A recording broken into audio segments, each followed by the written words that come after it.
La quête d'Ewilan. Tome 2. Les frontières de glace. Partie 1. La passe de la goule. Chapitre 2. Le pas sur le côté. Pouvoir parmi les pouvoirs. Réservé aux plus puissants des dessinateurs, il permet de se déplacer instantanément d'un endroit à l'autre, voire d'un monde à l'autre. Citation de Hélice Miltruif, maître dessinateur de l'Académie d'Alger. Ma vieille, tu t'es surpassée, on est arrivé devant la fontaine et pas dedans. Salim regardait autour de lui et un grand sourire fendit son visage lorsqu'il aperçut tous leurs amis se précipiter vers eux. Camille sentit son cœur accélérer. Elle se rendait compte à quel point ne pas revenir aurait été atroce. De nouveau, elle sut que sa vie était là, comme l'étaient ses racines.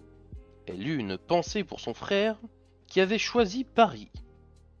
Elle regrettait de l'avoir quitté si vite, mais s'il avait possédé le don et accepté de gagner Gwendalavir, elle aurait dû, elle, rester, et elle n'était pas sûre qu'elle l'aurait supporté.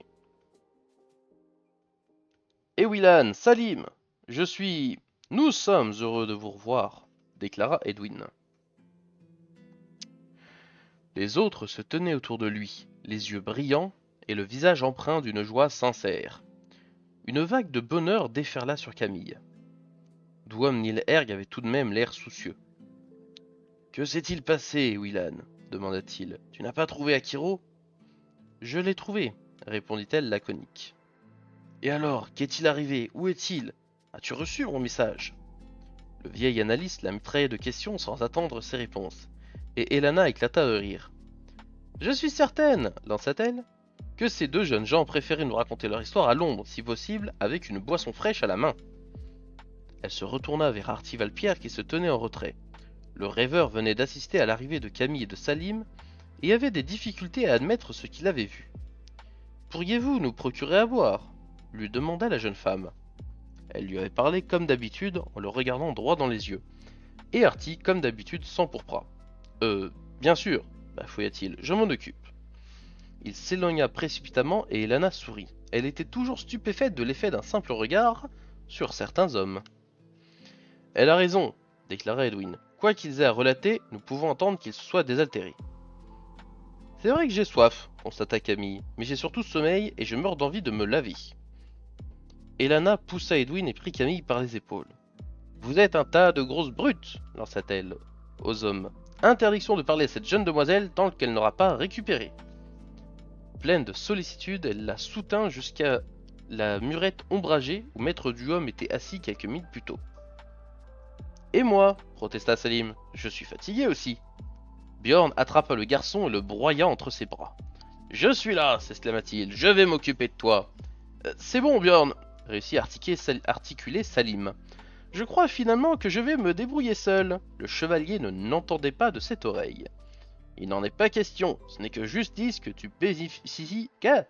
Ce n'est que justice que tu bénéficies d'égards particuliers. » En un mouvement, il souleva Salim et le jeta sur son épaule sans ménagement. « Non, Bjorn » gémit Salim, et Lana était plus douce avec Camille. « À chacun sa méthode » rétorqua le colosse en se mettant en marche. « Moi, c'est ainsi que je montre mon affection. »« Je n'ai pas besoin de l'affection d'un gorille » hurla Salim. Bjorn se contenta de rire. Il déposa son fardeau près du groupe qui s'était installé à l'ombre. Camille avait déjà commencé son récit. Elle fut interrompue par Artie Valpierre qui apportait à boire. Le rêveur aurait bien aimé entendre l'histoire, manifestement captivante, qu'elle racontait, mais elle s'était tue en le voyant arriver. Tout le monde le regarda poser un plateau chargé de gobelets et d'un gros broc sur la murette. Comme il tardait à s'éloigner, Elana intervint. « Merci, » lui glissa-t-elle, « vous êtes délicieux. »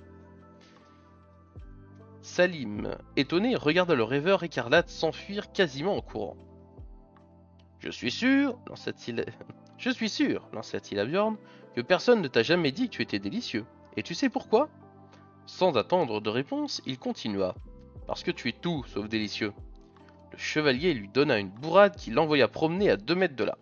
Camille ne lui accorda pas un regard et reprit son récit. « Quand elle mentionna le mentai, elle s'interrompit pour se tourner vers Elana. La jeune marchande avait empêché qu'un mercenaire du chaos de l'assassiner pendant son sommeil. Camille n'avait pas encore eu l'occasion de la remercier. Quand je suis partie, reprit-elle, vous étiez gravement blessé.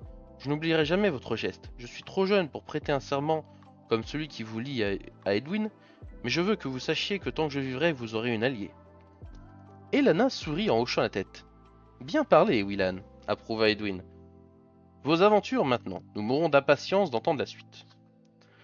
Quand Camille parvint au moment où elle avait reçu la visite du chuchoteur, elle plongea la main dans sa poche et en tira la bestiole, la posa sur ses genoux et la caressa doucement.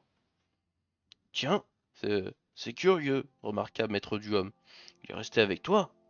Les chuchoteurs sont très indépendants. Ils ne s'attachent pour ainsi dire jamais à un humain. Je ne suis pas d'accord, protesta Salim. Celui-ci en particulier. Camille lui fit un signe et Salim se tut. Elle ne voulait pas évoquer le message qu'elle avait reçu de sa mère et le rôle qu'elle semblait avoir joué. Pas encore. Reprenant le fil de son récit, elle glissa sur certains détails qui auraient nécessité trop d'explications et en arriva à l'essentiel, la rencontre avec son frère.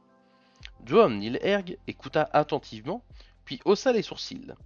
Il voulut parler, mais Edwin lui posa la main sur l'épaule. « Laisse-la finir, Duhomme, le pria-t-il. Je veux savoir comment ils s'en sont tirés avec le mercenaire. C'était un mentai tout de même. » Camille s'exécuta, et quand elle eut achevé, Edwin eut une moue appréciative, pendant que Bjorn, plus démonstratif, applaudissait. « Bravo !» s'exclama le chevalier. « C'est comme ça qu'il faut négocier avec ces types, à coups de rochers de 15 tonnes !» Maître Duhomme restait sombre. Puis, n'y tenant plus, il explosa. « Cessez de vous réjouir, sots que vous êtes. Les jeunes s'en sont tirés, j'en suis heureux comme vous. Nous sommes dans une impasse. Pire, notre dernier espoir s'envole. » « Que voulez-vous dire ?» s'étonna Bjorn. « N'est pas vrai.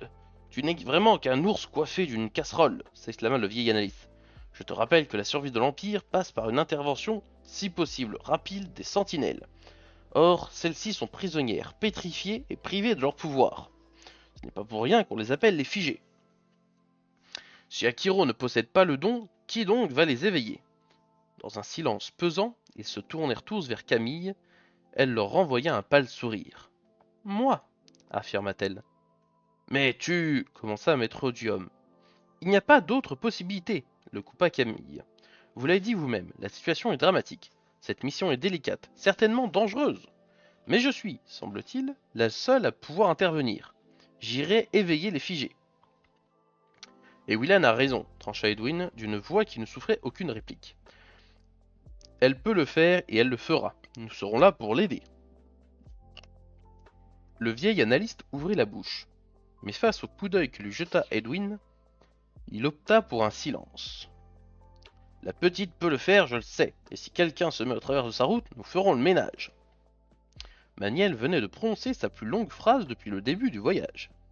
Il y avait mis tant de conviction qu'un sourire naquit sur les lèvres de l'analyste. À cet instant, Artie Valpierre revint pour leur annoncer que Maître Carboist les invitait à le rejoindre dans le salon. Ils se levèrent et lui emboîtèrent le pas.